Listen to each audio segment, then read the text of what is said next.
पाएंगी, बताएंगी? देखिए, सच्चाई से, और आप लोग भी पत्रकार बंधु हैं, मैं आप सब लोगों से यही विनम्र निवेदन करना चाहूँगी सबसे सर्वप्रथम कि कहीं भी कोई भी कमी या कोई भी ढिलाई सरकार की तरफ से नहीं की जा रही है। आप लोगों के मन में या फिर जो बरसाती मेंढक अभी निकल के आ रहे हैं, वाकई में ये रोष है और ये उन्हीं की लोगों की बलगराहट है। अभी आपने माननीय मंत्री जी से भी ये सवाल किया था कि जो परियोजना आई थी उसका क्या है।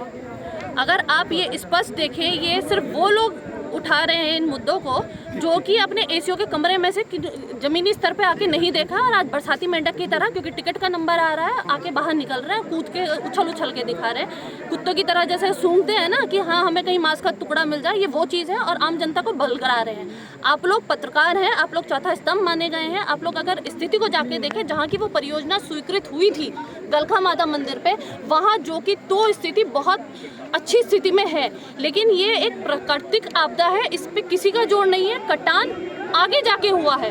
अगर हम यहाँ की भी बात अगर हम लोग करें तो अगर आप देखें तो गंगा ने रुख इधर को, जो उसका रास्ता था वो वहाँ से ना बह के उसने इधर की तरफ को किया है, और हमारा पूरा प्रशासन, सभी लोग लगे हुए हैं। ये लोग, आप लोग भी देख रहे हैं, और जिसकी भी कहीं भी, और सिख समुदाय, मैं क्षेत्रवासियों का बहुत बहुत धन्यवाद देना चाहूँगी कि कुछ लोग भले ही किसी की बातों में आके इस चीज़ों को कर रहे हैं, और मैं ये गर्व के साथ कह सकती हूँ कि जो भी उठा रहे हैं उंगली, जो सरकार पे उठा रहे हैं, जो हम पे उठा रहे हैं, वो बताए ना उन्होंने अपने टाइम पे क्या किया है। या सिर्फ फेसबुक और आम जनता को पागल बना के ये काम करेंगे तो ये अब इतनी पागल भी जनता नहीं है। यहाँ बताइए, अगर यहाँ वो आके चल के गए हो तो, या उन्होंने किसी क्षेत्रवासियों को किसी समस्या के बारे में उनसे पूछा हो तो कहीं वो दिखाई दिए? मैं कह सकती हूँ, और आप लोग इस बात का गवाह हैं कि मेरी सरकार में पिछले जब टिकट हो रहा था, आम जन ने भी ये वाली बात कही थी, मेरी सड़क में कमियां पाई गई थी, मैंने उस सड़क को वहीं रुकवा दिया था और तुड़वाई थी, उसको दोबारा रिपेयर करवाया था। तो क्या हम इतनी बड़ी गलती या इतना बड़ा फ्रॉड होने देंगे?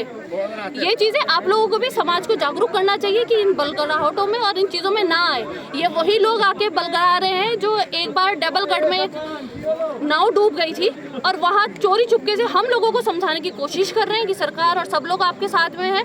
वो लोग होशियार बन के जब पीछे से गए थे तो तभी जनता ने उन्हें जूते मार के वहाँ से भगाया था। उन लोगों ने ये भी लिहाज नहीं रखी थी कि एक महिला यहाँ बैठी हुई है, जब आक्रोशित जनता होती है तो वो फिर ये चीज़ें नहीं देखती है। वहाँ भी बल बनाने का काम कर रहे थे, लेकिन अब कोई इस चक्कर में नहीं आएगा। आप लोग ये स्थिति देख सकते हैं, इस पर किसी का कोई जोर नहीं है, लेकिन हाँ ये जरूर है, आप खुद भी इस चीज़ को देख सकते हैं, रास्ता वही था, ये यहाँ है, लेकिन हम सबकी कोशिश यही है, इसीलिए हम लोग बार बार यहाँ आ रहे हैं ताकि हमारा जन हानि कोई ना हो सके, हम उस चीज़ को रोक सकें, उस चीज़ को बचाव कर सकें। और सभी लोग बहुत अच्छे से मेहनत कर रहे हैं, कोशिश कर रहे हैं, और हमारा पूरा प्रयास है।